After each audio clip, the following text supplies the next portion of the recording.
Thank you, Dinah, very much. And thank you, Kodo, for that kind introduction. And I send my greetings and warm love and affection to Roshi. May you get well. Um, these are difficult, dire times. Last night, of course, reminded us of the truth of that. The poet Galway Kimmel writes, "Now could be the moment when we fall apart or we become whole." And so we're all trying to grapple with the challenge to how do we shorten the darkness in which we find ourselves. And so we begin there uh, with a kind of a stance and an intention. How do we imagine a circle of compassion and then imagine nobody standing outside that circle? How do we go from this time together this morning to dismantle the barriers that exclude? We're at a really particularly excruciating moment here in Los Angeles, not because there's chaos in the streets, there never has been really, but because there's a great deal of anxiety and fear, and people are staying home, and a lot of homies who work here have difficulty in coming here because they're afraid they might be targeted. We have 800 employees at Homeboy Industries, and this is our headquarters where I'm sitting right now in Chinatown. But the anxiety is really pervasive, and so we want to join our hearts together with an intention to just take the next loving step. In the deepest part of us, we know that love never fails. Sometimes we don't really proceed with the confidence that that statement implies. What Martin Luther King says about church could well be said of our brief time together here this morning. It's not the place we've come to, but it will be the place we go from. And so we will go from here and know that the only thing that will diminish the anxiety that has us in its grip is just the next loving thing. It frees us from judgment, and it frees us from the solitude born of fear. But there's a great deal of fear right now in Los Angeles. And so the only way that we can conquer this fear really is to lock arms with each other. And it's been very heartening to watch the protests that are peaceful and powerful and oddly joyful. I don't know how we pulled that off in the 3 marches I've participated in. There's a kind of joy that wants to assert something. And it's because we're all standing at the margins, because we know that's the only way that they will ever get erased, is if we choose to stand at them together. And we stand with a particularity. We stand with the poor and the powerless and the voiceless.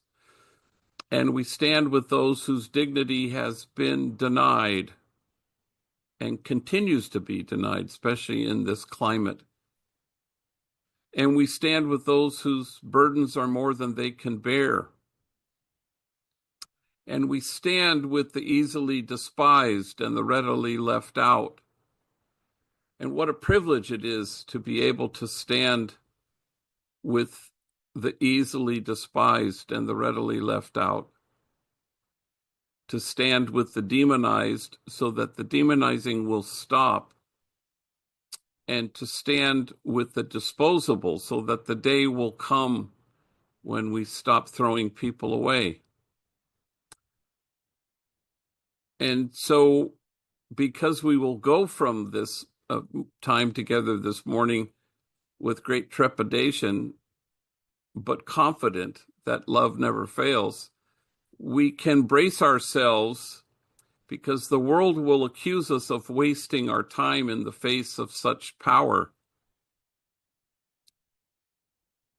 But the prophet Jeremiah writes, "For in this place of which you say it is a waste, there will be heard again the voice of mirth and the voice of gladness, the voices of those who sing." And we go from here, and other voices get heard as we take the very next loving step. And then pretty soon we are outside of ourselves and we're operating from our truth. And we discover our true selves in loving. And then we know that loving then is our home. And once we know that, we are never homesick. So as a Jesuit priest, I for 40 years, I've been walking with gang members, and it's been the privilege of my life. And the day won't ever come when I am more noble, or I am more courageous or closer to God than the thousands upon thousands of men and women I've been privileged to know. Part of what I've done for the last 40 years and continue to do is that I as a priest, I preside at Catholic services and in juvenile halls and such. And so I can remember I was at San Fernando Juvenile Hall many years ago, and we're in a gym, and it's like 300 gang members all sitting on folding chairs. And I'm up on a raised platform, and I'm in my alb and my stole. And they hand out these sheets that have the readings in them in English and in Spanish. And I thought, well, I'm going to just close my eyes and hear the word proclaimed. And so I did. And somebody got up and did a reading from the Hebrew Bible, and then a kid got up to read a psalm, a responsorial psalm.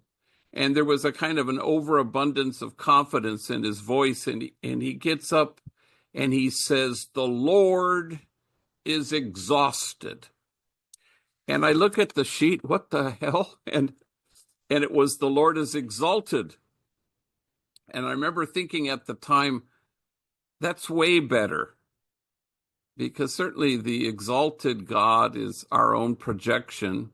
We would all want to be exalted, and even in our daily lives, we hope for it. But the exhausted God is sort of this spacious, wide response to what faces us.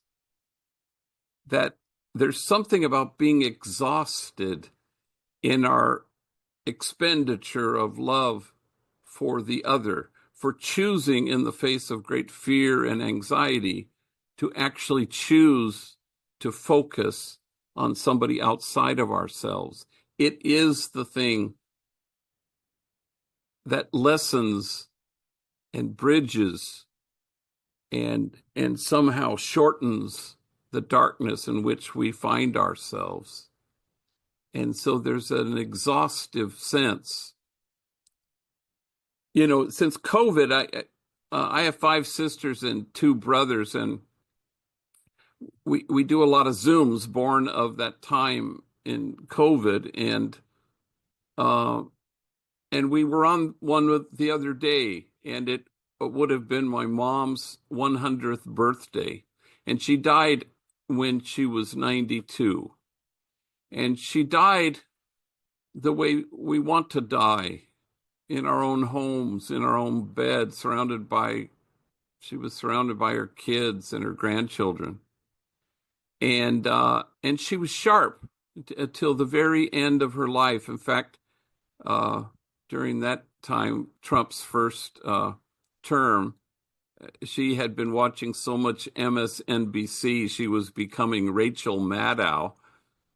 And she wasn't a lick afraid of dying, which was quite remarkable. A month before she died, she was just giddy. She was exhilarated. And she said, "I've never done this before," which is something you say just before skydiving. In fact, the day before she died, I was in her room, and I was there all alone. And nobody else was there, which never happened. And she was asleep, and I was at the foot of her bed. And she wakes up and she sees me sitting there. And she says, "Oh, for crying out loud." And she goes back to sleep. Well, she was pissed off that she hadn't died yet. I'm sorry. Well, the next day, I was there again, and at exactly noon. And again, the oddest thing that it was just me, nobody there. And I think my sisters had gone out to get lunch or something. And at exactly noon, she lifted her head from the pillow and she opened her eyes and she let out this wondrous, glorious gasp. And she left us skydiving. And no one in earshot of that sound, of course, could ever be afraid of death again. And I remember in her last days, there'd be 3 or 4 or all 8 of her kids and a bunch of grandkids around her bed. And she'd be in and out of consciousness. But whenever she came to, she would lock on to one of us. And it was a laser beam focus. And she would look you straight in the eye. And with breathless delight, she would say, "You're here. You're here." And I remembered that when I was burying her, because I suspect it's the only agenda item of our exhausted God. But it's also how we greet each other, how we see each other. At Homeboy Industries, 10,000 folks a year walk through our doors in this very place. And they come here barricaded behind a wall of shame and disgrace, and the only thing that can scale that wall is tenderness. They come into this place with what psychologists would call a disorganized attachment. Mom was either frightened or frightening, and you can't calm yourself down if you've never been soothed. They walk through the door and they hope against hope that they will find a place where they can feel safe, because then they can be seen and then they can be cherished.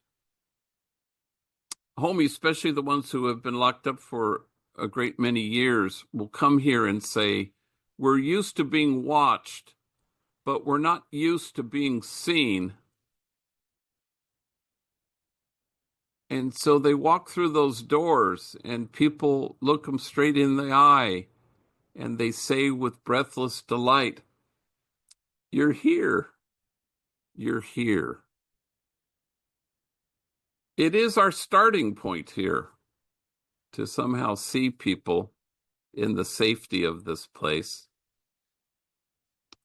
and so that they can then be cherished. If it's true that the traumatized are likely to cause trauma, then it has to be equally true that the cherished will be able to find their way to the joy there is in cherishing themselves and others. I was at a LA Times Festival of Books, and I was on a panel with a rabbi and a columnist from the LA Times. I don't know exactly what we were talking about, but at one point I said to the audience, it was a packed auditorium, that there are 2 overriding principles that we embrace at Homeboy. One, that everyone is unshakably good. And 2, we belong to each other. And then I suppose rhetorically, I said, now, do I think that every single complex social dilemma that we face would dissipate if we embrace those 2 principles? And I said, yes, I do. And the entire auditorium burst into laughter. It kind of startled me. And when the laughter subsided, I said, yes, I do. And yes, I do. I think it's our only chance is to embrace those two principles without wavering. I never say basic goodness or essential goodness. I always say unshakable because I think it's important not to allow any wiggle room. It's the thing that connects us. We're all unshakably good.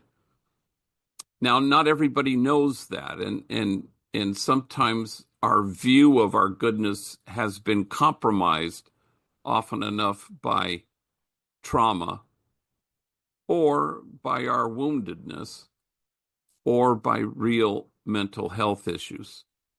But the goodness remains unshakable and true. And so we find the kindness and the humility that is the water that quenches the fire and enables us to discover our unshakable goodness and the fact that we belong to each other and can be confident in saying there are no exceptions to that. So Homeboy Industries was born a long time ago when I was pastor, as Colo mentioned, in the poorest parish in the city, Dolores Mission. And it was nestled in the middle of two public housing projects, Pico Gardens and Aliso Village. At the time, it was the largest grouping of public housing west of the Mississippi. We had 8 gangs at war with each other, which was unheard of even to this day. Normally, you would have one gang, but we had 8 all at war with each other. The LAPD called my parish the place of the highest concentration of gang activity in the whole city. In those days, of course, Los Angeles was by far the gang capital of the world, and my parish was the gang capital of Los Angeles.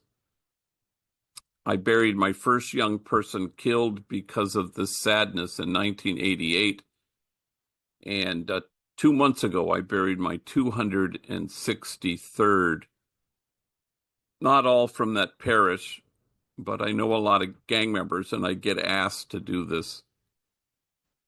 I always have kept track of how many because in the early days, it was clear that these lives didn't matter to most people in the city of Los Angeles. It was a time of heightened demonizing. Our first 10 years as an organization was marked by death threats, bomb threats, and hate mail. Never from gang members, because we were always clearly a place of hope for them. But if people demonized gang members, it was a short hop to demonize me and this organization for helping them. So the friend of our enemy is our enemy. So the first thing we did was we started a school because there were so many junior high, middle school age gang members who had been given the boot from their home school. Nobody wanted them. So they were wreaking havoc in the projects. They were in the middle of the day selling drugs, or they were violent, or they were writing on walls. So I walked out to them and I would approach them and kind of isolate them a little bit and say, hey, if I found a school that would take you, would you go? And to my surprise, every single one said yes, that they would. And then I couldn't find a school that would take them. So that kind of forced my hand. So right across the street from our church was our parochial school, Dolores Mission Elementary, which occupied K-8, occupied the first floor and the second floor. But the entire third floor was the convent where the nuns lived. So one evening I gathered all the sisters together in the living room. I sat them down and I said, hey, would you guys mind, moving out? And we could turn the convent really into a school for gang members. And they looked at each other and they said, sure. And so that was the entirety of their discernment process. So we were off and running, and gang members came in large numbers the very next day that we started it. And it was a tough school because you had enemies there all day long, and we would have easily 3 big, huge brawls a day. I had a principal who lasted only one day. I called him the following day to see where he was. He hadn't shown up, and he had changed his number and apparently checked into a witness protection program or something. But it was a tough place. But they showed up. And then in no time, they said, if only we had jobs. So myself and the women in the parish, and the parish was comprised mainly of women with children. That was the profile. And myself and the women, we marched around the factories that surrounded the housing projects, trying to find felony-friendly employers. And that wasn't so forthcoming. So we just started things. We a maintenance crew, a landscaping crew, a crew to build our child care center, all made up of members of the rival 8 gangs. And then in 1992, after the acquittal of the 4 police officers who beat down Rodney King, every pocket of poverty in Los Angeles ignited except the poorest pocket, my parish. And so the LA Times wanted to know why that was. And so they came and they asked me questions. And I said, well, I'm not entirely sure, but maybe the fact that we had, 60 strategically hired rival gang members working, had a reason to get up in the morning and a reason not to gangbang the night before. And maybe that had something to do with it. And so the next day, the article appeared. The following day, I was summoned to the Beverly Hills office of a movie producer named Ray Stark, who happened to have $500 million.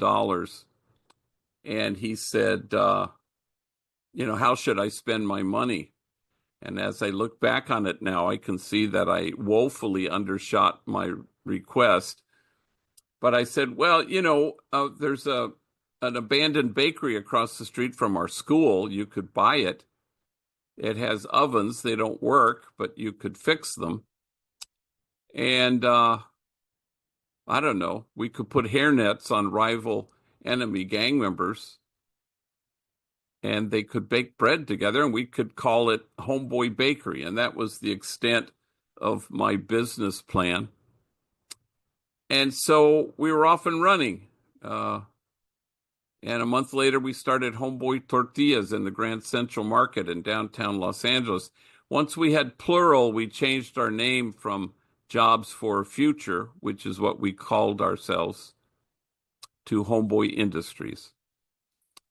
And we never intended to do this, but we kind of evolved our way into just backing ourselves into becoming the largest gang intervention, rehab, and reentry program on the planet. So folks come here and they primarily engage in healing. We do all the things that every other menu has in any comparable program: anger management, therapy. We have free tattoo removal Monday through Friday, 9 to 5. We still have a waiting list of 1,000 people, gang members. We have classes and groups, and we have 14 social enterprises, from restaurants to electronic recycling. We just started dog grooming. And it all employs rivals, enemies who work side by side with each other. But the main thing is the healing, that became our contention maybe 25 years ago that an educated gang member may or may not reoffend, or a employed gang member may or may not. But then it became our contention that a healed gang member will not ever go back to prison. And we've been kind of confident in that assertion ever since. Above all is a kind of a culture where people feel seen and recognized, and people discover their best selves in loving, and they find that love is their home, and so they never experience homesickness again. You know, I mentioned I'm a Jesuit priest, but the homies don't really know what a Jesuit is, although there are 3 of us who work here of the 800 employees. And my office is glass enclosed, and you can look out onto the floor of our reception area. I just got lights. The lights went out, and now they're on, so I hope that's better. But I can see the whole place. I can see everybody walking through the front door, and it's kind of a fishbowl thing. But I was sitting behind my desk, and there were 2 chairs in front of my desk, as there are now, but they had 2 homies sitting there. And we have like 8 tour groups a day from all over the world. And so I was sitting at my desk, and this huge tour group of like 20 people just plant themselves in front of my office. And I wave faintly. And it's one of those observe our founder in his natural habitat kinds of moments. And the guy giving the tour is a homie here named Osvaldo. And he has what the homies would call a loud ass voice. And he, he says to the tour group, "This is Father Greg Boyle. He's the founder of Homeboy Industries. He is a jiu-jitsu priest."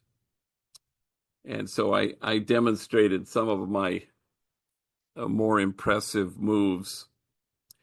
Well, I told you that to tell you this. On February 28th, 1540, St. Ignatius of Loyola, the founder of the Jesuits, enters in his spiritual journal, his diary, this one word. And he proceeds to use the word a lot for the remaining 12 years of his life. And before he dies, he goes back and he circles the word for all the times that he's used it. And I know Spanish, but I'd never heard this word before. And the word is acatamiento. Acatamiento. And it means, it's translated as affectionate awe. And it comes from the word, kind of an archaic word, acatar, which means to look at something with attention. And though it was born of some mystical singular moment between Ignatius and our exhausted God, I don't think he wanted it to remain some kind of singular private thing. I think he wanted it to suggest to folks that this may well be our stance that we could embrace at the margins, so that we can speedily erase them, so that we can shorten the darkness in which we find ourselves. That it was a stance and a disposition, affectionate awe. And it reminds me of, in the Acts of the Apostles, it has this one peculiar line that says simply, "And awe came upon everyone." And it suggests that the measure of health in any community at all, including this one, may well reside in our ability to stand in awe at what the poor have to carry, rather than stand in judgment at how they carry it. Acatamiento, affectionate awe. I remember many years ago, I was coming home from having said Mass at one of these detention facilities, a probation camp quite far from my office then. And because I've been at Dolores Mission Church now for 41 years, in those days, I always had, my Saturdays were always the same. Like yesterday was a good example, Saturday. So you have a baptism at 1, a quinceañera at 2, where a girl turns 15, a wedding at 3, an exorcism at 4. I've never had one of those, but I was just checking to see if you're still listening. But so I come home to the church. It's about 12:35, and I have a 1:00 baptism. And I thought, well, I have time to go to my office, which in those days was on First Street, to go through the mail. So I go to the office. I'm behind my desk. I'm sorting the mail. And into my office comes this woman. I find out her name is Lisa. And she's in her mid-30s. And this is the first time she's ever stepped foot in our office. And she's a gang member. She's heavily tattooed. She's a felon. She's a heroin addict. She has been engaged a lot in human trafficking. And this is the first time she's stepped into my office, and it's 15 minutes to 1. The homies call her La Gritona because she's always screaming. She's screaming into the bar after the bartender has tossed her out next door, shaking her fist at him. She screams into the payphone across the street on First Street, just let me stay tonight, screaming at family or friends. And this is the first time she stepped foot into my office.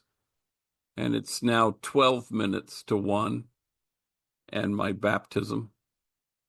So she comes into my office and it's covered with photographs like this, and she's staring at the walls, and she finally plops herself down and she launches right in. I need help, she says. Oh, I've been to like 50 rehabs. I'm known all over, nationwide. And then she takes a detour. She says, I went to Catholic schools all my life, graduated from elementary. I even graduated from Sacred Heart in Lincoln Heights. And then she gets quiet and still, and she leans her head against the wall behind her, and she said, in fact, first time I ever used heroin was right after I graduated. And I've been trying to stop since the moment I began. And I watched her lean her head against the wall, and her eyes became like 2 ponds, water rising to meet its edges and spilling over. And she cried and she cried. And I let her cry until finally she leveled her gaze at me, and she said with great deliberation, I am a disgrace.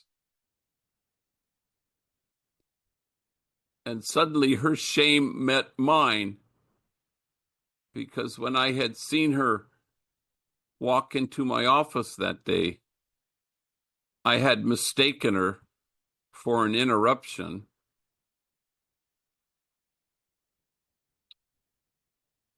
We have no choice except to recognize people's unshakable goodness and stay anchored in that truth. At Homeboy, we're kind of allergic to the idea of holding the bar up and asking the homies to measure up, mainly because our exhausted God never does that to us. Instead, we hold the mirror up and we tell people the truth, that they are exactly what God had in mind when God made them. And then you watch folks become that truth. You watch them inhabit that truth. And no bullet can pierce it. No 4 prison walls can keep it out. And death can't touch it because it's huge. But we have to reach in and dismantle the messages of shame and disgrace that keep people from seeing their truth. And that's a task that requires our loving attention to see people and to cherish them. And cherishing love is our connective tissue. Cherishing is love with its sleeves rolled up. And it is our only hope to shorten the darkness, is to do the next loving thing. And we do it together in order to reinforce the overwhelming, overriding truths that everybody is unshakably good, and then we belong to each other.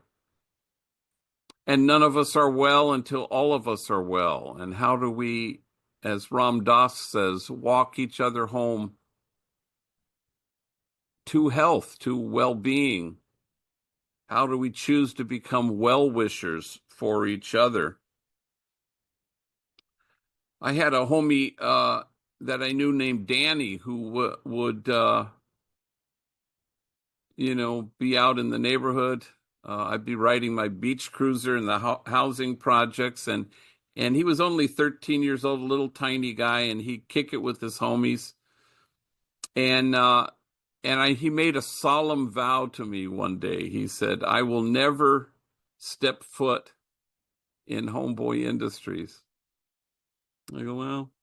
So I only knew him in the streets and in the alleys, riding my beach cruiser, pulling up on him. He would always kind of make a point that he'd lift up his shirt and reveal that he had a gun tucked into the front of his pants.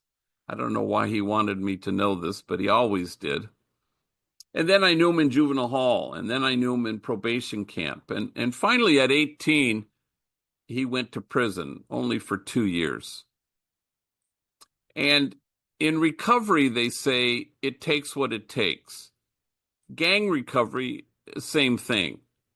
It can be the death of a friend, the birth of a son, a long stretch in prison. For Danny, what it took was coming home to discover that his mother had 6 months to live from pancreatic cancer. And he had a lot of siblings, and he was, the youngest. And he became the designated hospice caregiver. And I watched him, how tender he was with her. And all the more remarkable because she had never really been tender to him. In fact, she was quite torturous to him. And so I anointed her with oil. A week later, she died. A week after that, I buried her. And a week after that, Danny walked into Homeboy Industries for the first time. And I watched him inhabit the truth of who he was here. I watched him, as the homies always say, I watched him laugh from the stomach. I had never seen that before. I watched him discover his pain and his trauma, and he came to terms with what was done to him and also with what he had done.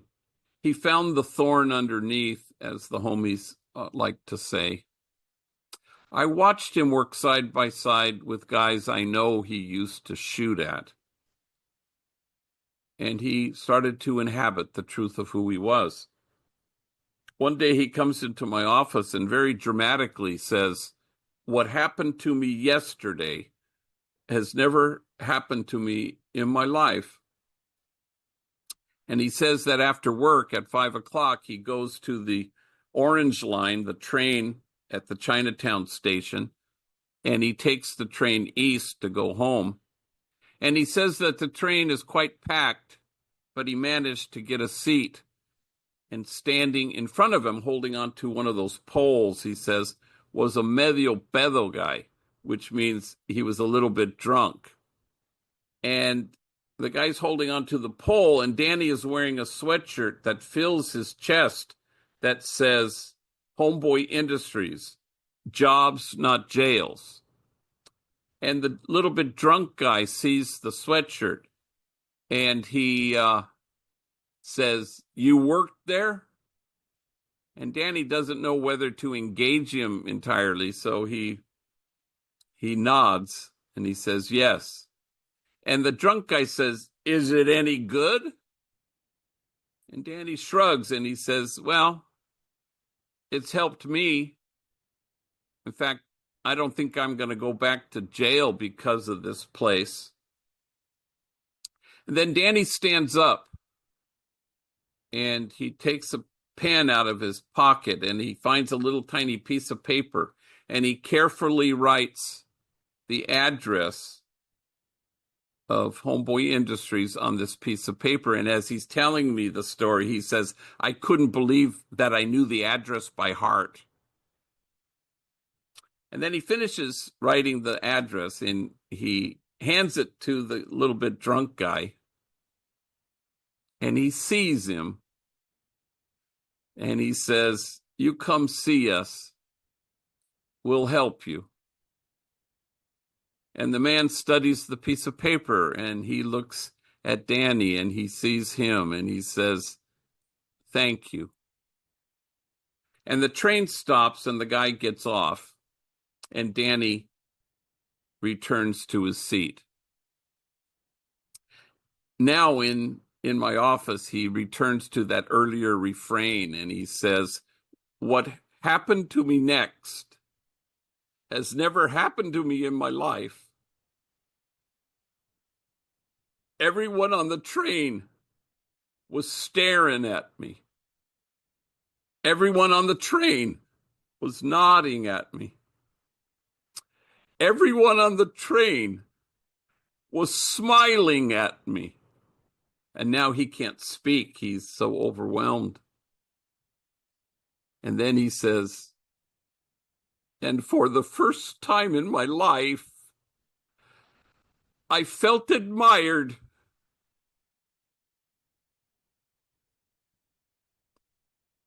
And the two of us, we wept, because I don't know what you do in the face of such a thing except cry. And everybody on that train locked arms with acatamiento, with affectionate awe and gratitude for this kid, for not only discovering the truth of who he is, but to choosing to live from that place and that strength and that goodness. We belong to each other. The sooner we come to that sense of things, the sooner we can shorten the darkness in which we find ourselves. For now could be the moment when we fall apart or we become whole. One last story, and then I'll allow you to say something. You know, enemies work side by side here. And it's not so much about loving your enemies, it's about deciding not to have them anymore. That's way more freeing. I remember I was talking to a homie about forgiveness, and he says, I'm not a big fan of forgiveness, he said. I go, really, why? He goes, forgiveness, there's too much back and forth, back and forth, back and forth. I just like fourth. And then he said, fourth is mercy. And he said, God is mercy. And I like fourth too. So here, enemies work side by side with each other. They make croissants together. They work in our homeboy recycling together. They're waiters and waitresses with people they used to shoot at. So this year we celebrate 30 years of our homeboy silkscreen factory, one of our first social enterprises. And hundreds and hundreds of gang members have found their way through that place. And they do high quality work, reasonably priced, and they UPS to wherever you are sitting right at this moment. I'm just saying. So years ago, I walked a homie over there. We all called him Youngster. He was 19 years old, and I thought he was ready to work. And so I walk him into our big, huge warehouse, homeboy silk screening and um, embroidery factory. And I introduced Youngster to all these, his coworkers. There were about 15 of them at the time. And I watch him look at them, look at each other in the eyes and firm handshake. And half of those guys were enemies, rivals. And then he gets to the last guy, a guy everybody called Puppet. And when Puppet and Youngster are in each other's vicinity, they don't utter a word. They stare at their shoes. They don't shake hands. Well, I know they're enemies because I know what gangs they're from. But Youngster just shook hands with a whole bunch of enemies. I find out later that this is a hatred that's really quite personal, beyond which neither of them think they can really get past. So I sense that much at the moment, and I look at him, I said, you know, if you guys can't hang working together, let me know. I got a bunch of people who want this job. They don't say a word. Well, 6 months later, Puppet leaves his home to go to a corner store some distance from his house, and he buys something. But on the way home, for some reason, he dodges into an alley. It was a shortcut. And suddenly, quite unexpectedly, he's surrounded by 10 members from a rival gang, 10 against 1. And they beat him badly. And while he's lying on the ground, they will not stop kicking his head until he's lifeless. Well, somebody finds his body and they get him to White Memorial Hospital, where he's declared effectively brain dead. But it's the policy at the hospital to keep him connected to machines until they can get 48 hours, 2 days of a flat read where there's no brain activity. And then the doctors can officially declare him dead. So I was at St. Louis University. I was giving a talk. I flew home immediately. I've seen a lot of horrible things in my life, but nothing to compare to the sight of this young man with his head swollen many times its size. It was just horrifying, and you could barely train your eyes on him. And so after the 48 hours, I anoint him with oil. I say a blessing prayer. They disconnect, and a week later, I bury him. But during that first 24 hours, I was alone in my office. It was 8 o'clock at night, and the phone rings. And it's Youngster. puppet's coworker from the silkscreen factory. Hey, he says, that's messed up about what happened to Puppet. I said, yeah, it is. And then with a certain kind of eagerness even, he says, is there anything I can do? Can I give him my blood? And we both fall silent under the weight of it. Until finally, he breaks the silence, choking back his tears, and he says with great deliberation, he was not my enemy. He was my friend. We worked together. Now, can I say that that always happens at Homeboy Industries? Yes, of course. Any exceptions? No, I can't think of any. And it shouldn't surprise us that God's own dream come true for us, that we be one, just happens to be our own deepest longing for ourselves.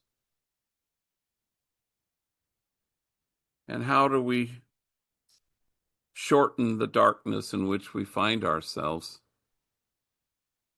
We find our confidence in the truth that love never fails.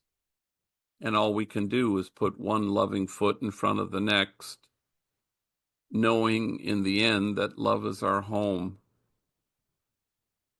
And we will never be homesick because of that truth. And now could be the moment when we fall apart or we become whole. But in any case, we're called to imagine a circle of compassion, and then called to imagine nobody standing outside that circle. We are called to go from this morning's time with each other to dismantle the barriers that exclude, to stand at the margins because that's the only way they'll get erased. And we stand there confident that it is never a waste of time to love as we have been loved. For in this place of which you say it is a waste, there will be heard again the voice of mirth and the voice of gladness, the voices of those who sing. Thank you all very much. Oh, thank you, Father Greg. Thank you for your inspiring work. And also thank you, for setting the grounds for and telling us about acatamiento and setting the ground for it to rise, not just in the homies that you serve directly, but to the people on the train and to all of us. And that unshakable belief and unshakable goodness gives rise to that true kindness that's not top down, but arises naturally. It's something that I'm also learning right now from Roshi as I observe her as she goes through her journey in the hospital, even when she's feeling sick, giving kindness in this true way to everyone she encounters, offering to others. So thank you so much, Father Greg.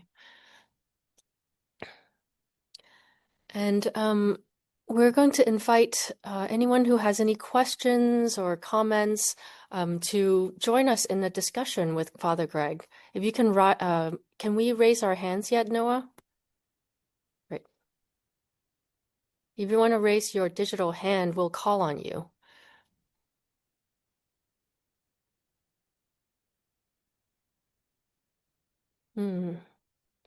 Dawn, I'll unmute you.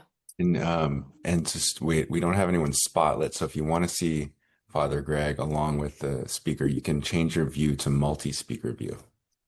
Right. So Dawn. Hi. A beautiful, beautiful experience today. Needless to say, this is the eve of a day where a president of this country declared war on another country, Iran. And who knows what will happen.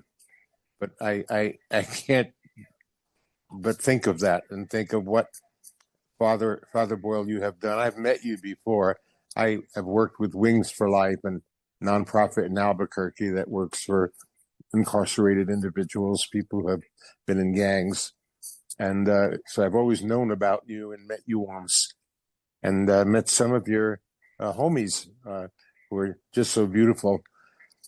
And I just thought today, what a timing that just what if we can carry those principles that you described with love and belonging uh, to end war. Gang wars are brutal. The war that we're about to enter is also brutal. And I thought maybe what a good timing for a learning. I don't know if we can introduce the Ayatollah to the president, if that would help, but maybe there is a way to wish that that each of us or each person who has been through Homeboy can bring something to the world that eventually can heal something beyond the neighborhood. Thank you so much. God bless you. Nacimiento. Thank you.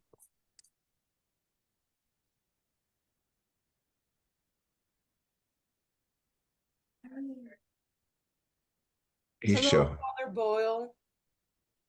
It's always such a gift to have you in our presence, the heart opening and the love that you remind us of. And I had the opportunity to hear you when you came to our Upaya cohort class. And I'm just so grateful for you. And I just wanted to send you my love and know that I received yours. And thank you so much. Sure, thank you.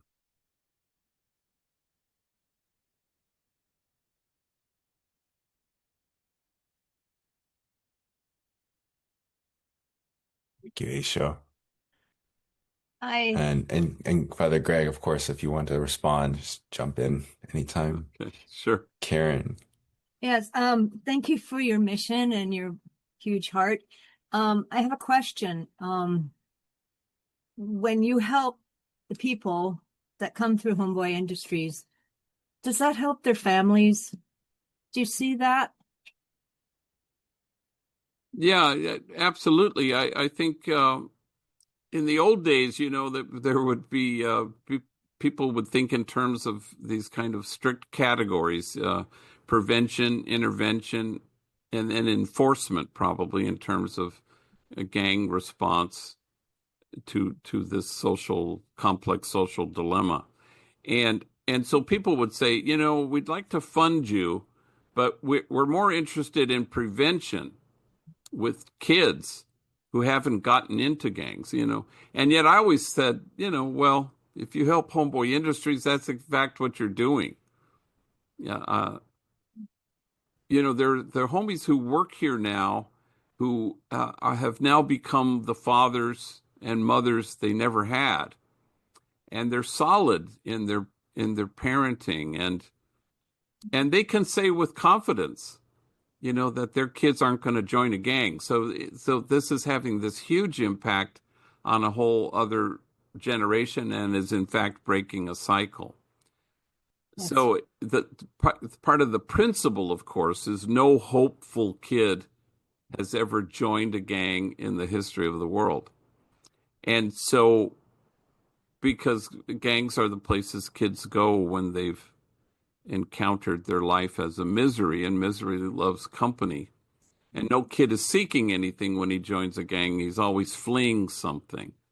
So if you can break that cycle with tenderness, the truth is systems change when people change, and people change when they are cherished. And so it's a kind of a whole other elevation of response to each other. Otherwise, love becomes in the ether, or it's in our head, or it might wander down to our hearts. But unless it finds its way to our feet, then it's kind of disconnected. But, but we discover here at Homeboy, part of the culture is that tenderness is the highest form of spiritual maturity. It's how you really live in a place where you see and are seen. And once you've entered into that place, the impact on families, on children, the ability to break cycles as never before, then that becomes really palpable. People see it and they feel it. Our program is like 18 months, because in the old days we had, people stayed forever, but that's untenable because nobody wants to leave. So so part of the thing, as we said, is 2 years is 1 year is too short, 2 years is too long. We said, how about 18 months? And then it was only later when somebody said to us, wow, that's, 18 months is how long it takes for a child, an infant, to connect to their caregiver. And we thought, kind of retroactively said, yeah, well, that's why we picked 18 months, because it's connected to that. But so you do 18 months, and if you surrender to your healing, if you surrender to the tenderness here, if you allow yourself to be cherished and you engage in active cherishing, then you will become sturdy and you will become resilient. And then you're going to leave here after 18 months. And for sure, the world is going to throw at you what it will. But this time you will not be toppled because of the sturdiness that you received, born of a culture that cherishes you. And I think anybody who, like tomorrow morning at 8:50, we will have our morning meeting. And it's 800 people, about 300 packed into our reception area here. Everybody else is online from our different businesses. But what's palpable is the sense that people feel the joy in being with each other, and that it keeps judgment at bay, and it aligns us with the things that matter: inclusion, nonviolence, unconditional loving kindness, and compassionate acceptance. And people find their home in each other in those things that matter. And the impact is felt, and people, can go about their daily tasks here, having been nourished by our time together for that brief 10 minutes. And it's the holiest 10 minutes of the day. And people don't miss it because we sing happy birthday and we announce things, and some woman will say, I got my kids back yesterday, and people will thunderous applause, and I'm 3 years sober today, or whatever it is. We sing happy birthday. We welcome newcomers. It's joyous. But it carries us through the day, because then it reminds us of the power that is in our possession to cherish people with a no matter whatness.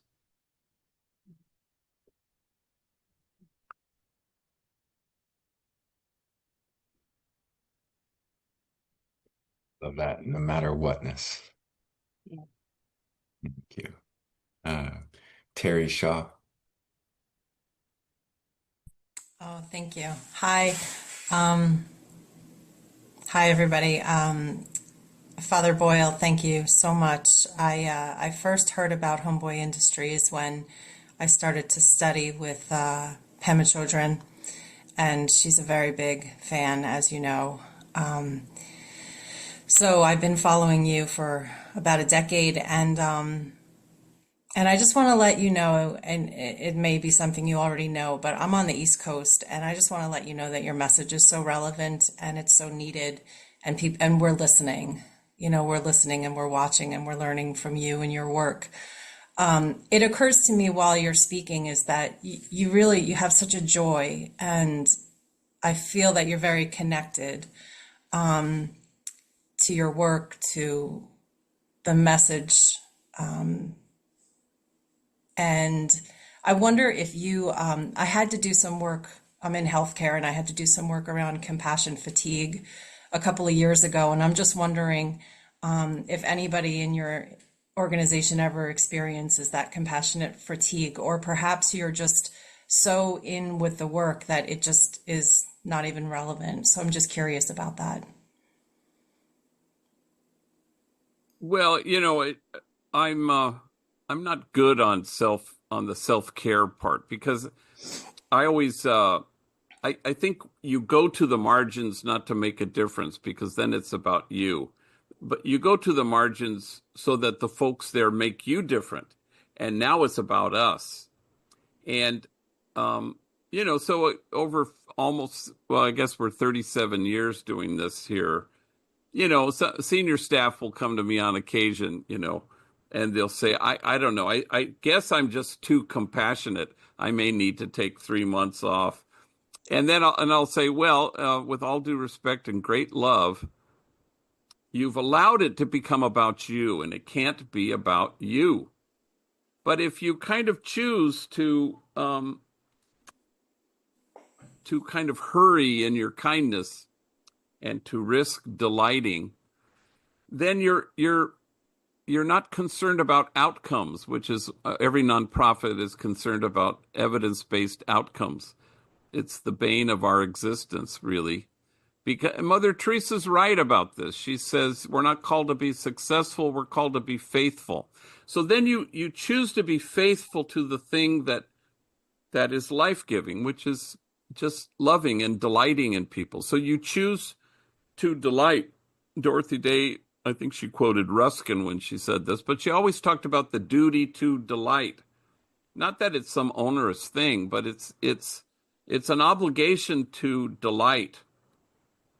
And that's just, and it's the delighting that's born of leaning in with curiosity, where you want to keep judgment far away, and you don't want to, like, a dumb example. I remember the guy who runs Homeboy Silkscreen, he texted me one day and he said, I'm sending Gilbert to you.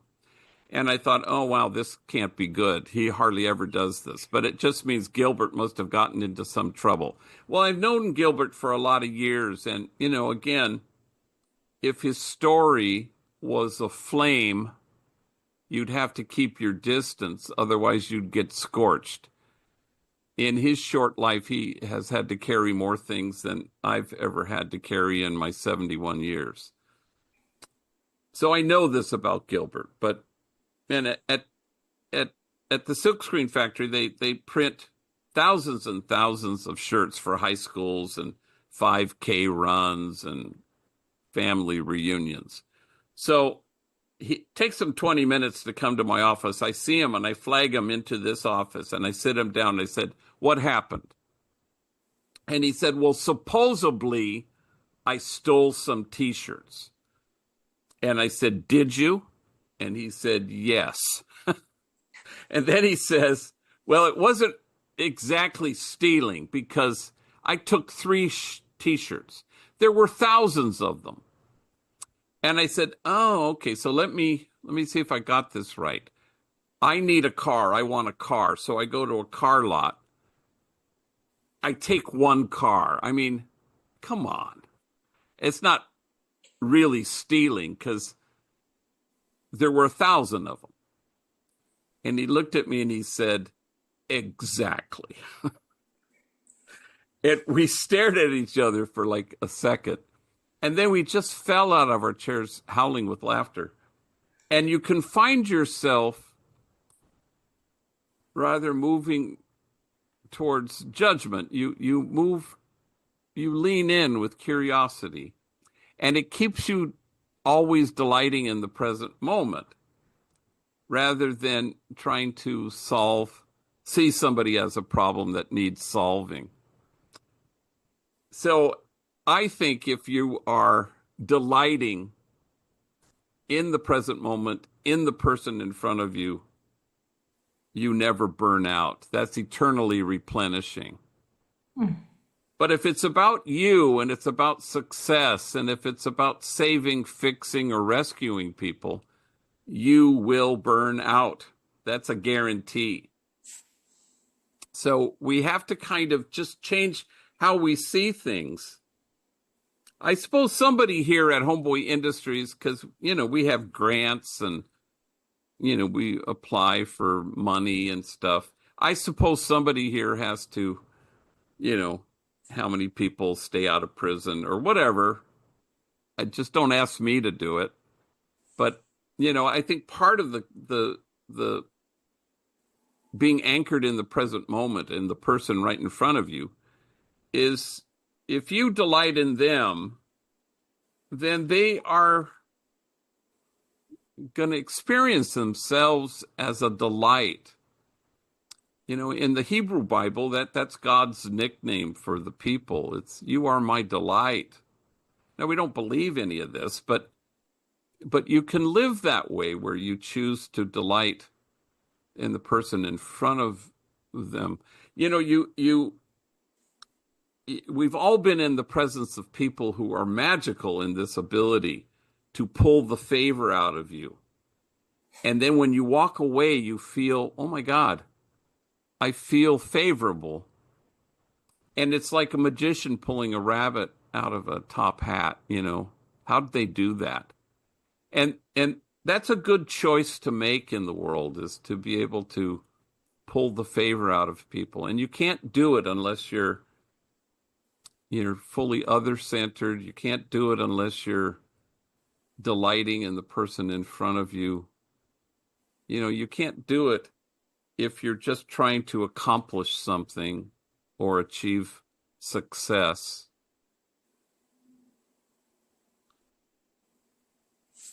Thank you, Father Thank Greg. you. We answered that question so much at Upaya, and this is probably the most delightful answer I've heard. So we will definitely incorporate some of your answer into the next time this question is asked. Thank you. Sure.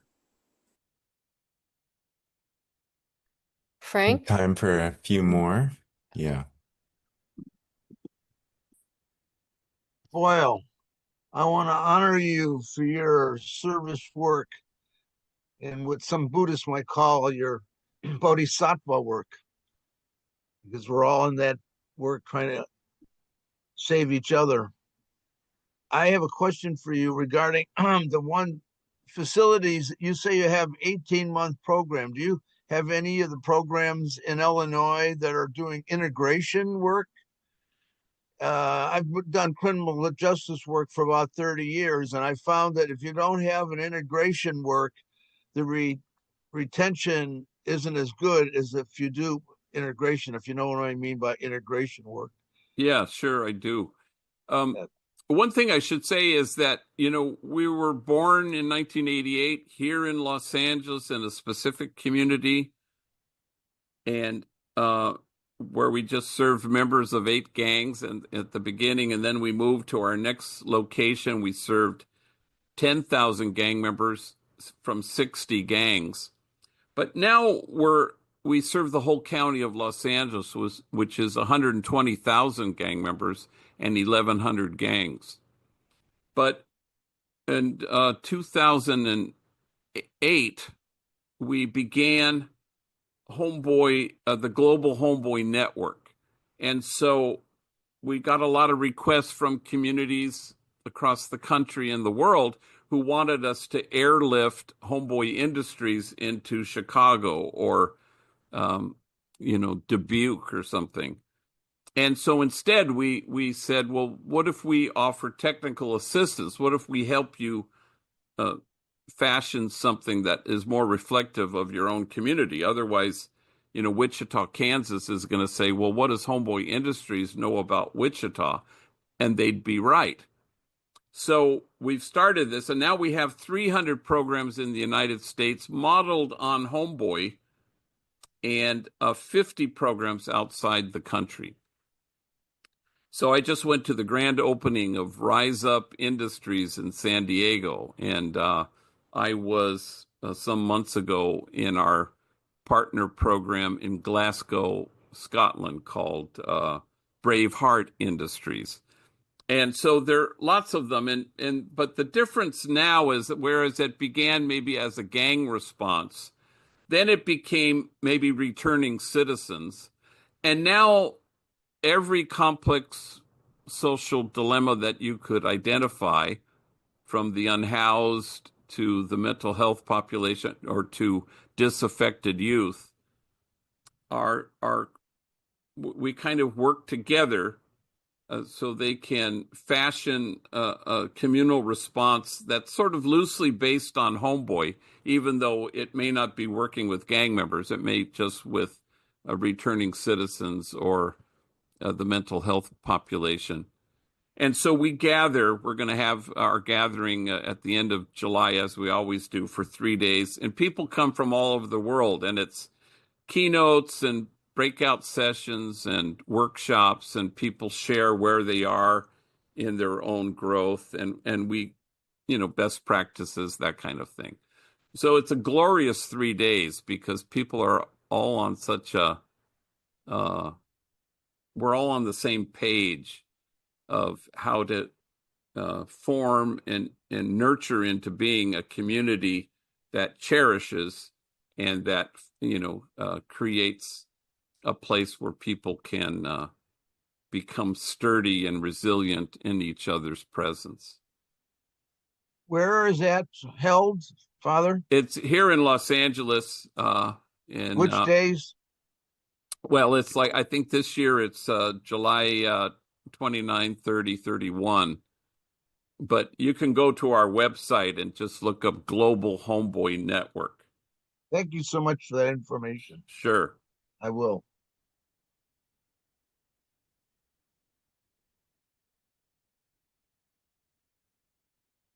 Well, Father Greg, what an incredible time, and we're closing in on our time together. I just want to thank you so much for taking the time with us, and I don't know about you, you all, I feel so deeply inspired by the work you've done and the way your heart's so in it. You're clearly allowing yourself to be moved in the work you do. And like you said, that this is what keeps you going. And the idea of being tired by it is almost like it doesn't even make sense. You're energized by it, right? Yes. And that is the feeling of the Bodhisattva, and I just so appreciate it. And you said a little bit about where we can find your work, and I'm certainly would like to speak with you about, or with your people about, getting our T-shirts and whatnot done by Homeboy Industries. I think we could definitely collaborate there. And how else can we collaborate? How else can we to participate in the good work you're doing? Well, that would be plenty. So thank you very much for doing that. Okay. Please check out Father Greg's book, Cherished Belonging, an incredible work of the Dharma, really, and engaged action. Father Greg, thank you so much. And I think Roshi might want to say something. Just so grateful for your words and your work and your example to all of us. And to have this kind of favor pulled out of all of us as we contemplate the consequences of decisions made by our government. But knowing also that even in the midst of all this complexity that is being experienced by so many, there are people like you in the landscape, bringing forth the favor of, if you will, the kind of bodhisattva spirit in so many others. So I just want to express my gratitude to you personally, Father Greg. And I look forward to, our continued relationship, your blessed teachings in our chaplaincy training, and also always the potential for deeper collaboration in the future. Thank you. Please get well. Please get well. Thank you. Thank you, Father Greg. So, our next meeting together for this Awareness in Action series will be July 13th. It is Earth with Terry Tempest Williams. So, we hope to see you all then in about 3 weeks. And to close, it just feels like the right thing to say the Bodhisattva vow. For as long as space remains, for as long as beings remain, may I too remain to alleviate the suffering in the world. Thank you all so much. Please support Father Greg in his work by giving generously for this program so we can share with him, and also get his book and check out his other works in the world. I'll unmute for anyone who wishes to say final goodbyes, and we'll see you again in a few weeks. Thank you. Bye. Thank Thank you, you. Father. Thank you so much. Beautiful. Thank you.